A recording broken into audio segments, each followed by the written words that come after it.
Give you a look at all the big plays today. Matt Hudson, a terrific day, 3 touchdowns. This one, though, on the ground.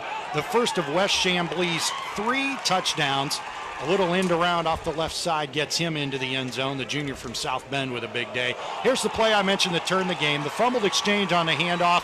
And Matt Kraft, in his first game back after a year away to be with his family after his father's death just about a year ago, gets things going for the Little Giants.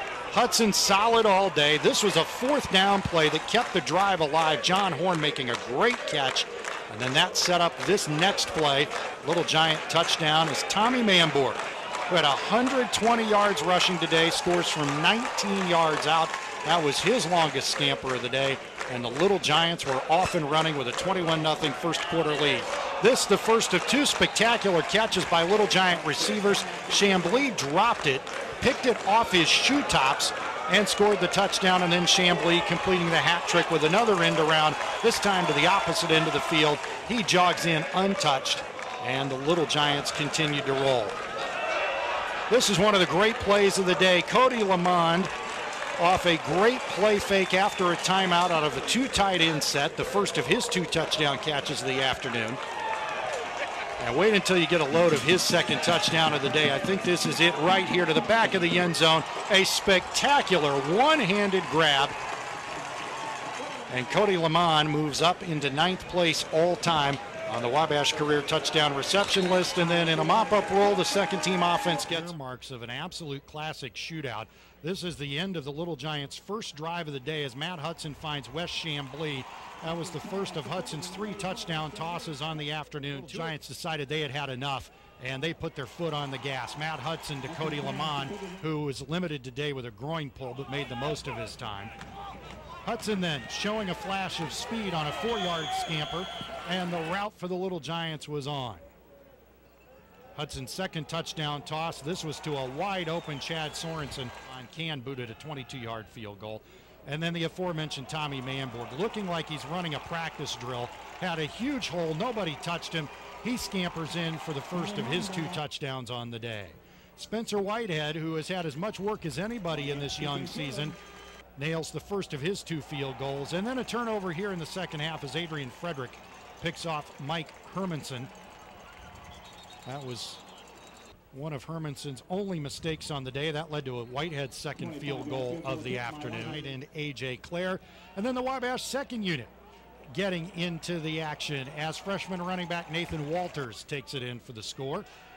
Josh Miracle with a nice pass to Walters under pressure, and the freshman records his 2nd career touchdown. And Matt Hudson, who had a fantastic day, 335 yards.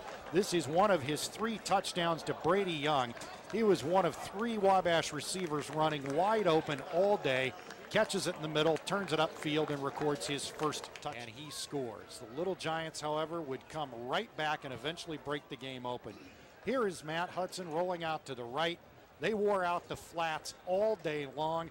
This is West Chambly on the catch, banging his way in for one of his 2 touchdown catches on the day. Here is a big play that started to turn the tide for the Little Giants as Jake Martin, who earlier stuffed a Wash U 2-point conversion attempt, comes up with his first interception of the season. And then Matt Hudson, who in addition to throwing for 335 yards, ran for 64 yards today. This was ultimately called back on a holding penalty, but it was such an impressive run for the quarterback, we thought we'd show it to you. And Hudson had a terrific day today.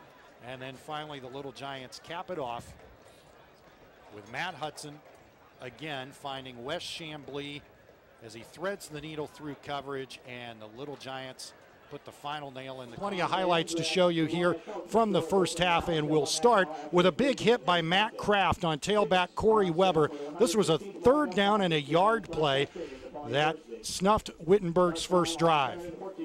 Josh Miracle starting the game in place of the injured Matt Hudson on his opening drive finds West Chambly for Wabash's biggest offensive play of the day. This went for 28 yards. Chambly with 3 catches for 45 yards on the afternoon. And here is a great catch by Josh McKee, Wittenberg's 3rd leading receiver. He was hit by C.J. Gum, bobbled the ball, and hauled it in for one of the few offensive highlights for Witt. This is the first of 3 Adrian Frederick interceptions that kept Wittenberg off the scoreboard. Their quarterback, Aaron Huffman, had only thrown 1 pick through 5 games. He's thrown 3 in the first half. And Adrian Frederick now with 6 interceptions on the season. He had 6 a year ago, and that was the last one that turned away Wittenberg's last shot at scoring before the end of the first half. So a very entertaining game. And a boatload of highlights just in the final 2 minutes of this contest. And it started here on a 4th and 8 play from midfield as backup quarterback Josh Miracle, on for the injured Matt Hudson, converts the first down to John Horn. On the very next play, he will get the ball downfield again to move the chains, this time to Cody Lamond, who to this point on the day only had 4 catches. And then the biggest play of the day for the Wabash offense, Josh Miracle, 24 yards to Lamond up top for the touchdown. This tied the game at 7. We'll get started with the first of Matt Hudson's 3 touchdown passes. This was a 19-yarder to number 19, John Horn, the junior out of Indianapolis Cathedral. And this one a little trick play, the end around to West Chamblee, the conference track champion. He didn't break a sweat getting to the end zone for his lone touchdown of the day. And then Matt Hudson, the first of 2 slant pass touchdowns to Brady Young. This one in the second quarter. Little Giants getting it done on the ground as well as Derek Yoder scores his first rushing touchdown of the season on a 3-yard run. And then Matt Hudson with his 3rd and final touchdown pass of the day, slant on the other side of the field to Brady Young. Hudson now with 21 touchdown passes on the season. And here's the final touchdown of the day as Nathan Walters, the freshman, bangs it in from 2 yards out. One more highlight to show you late in the game as freshman running back Derek Rowe rips off a 75-yard run. This set up first down and goal to go at the 5. That's the longest run of the season for the Little Giants. Unfortunately, it did not result in points as Spencer Whitehead missed a 22-yard field goal on the back end of that drive. But that gives you a good look at the highlights of a resounding 41-0 victory for Wabash over the Hiram Terriers.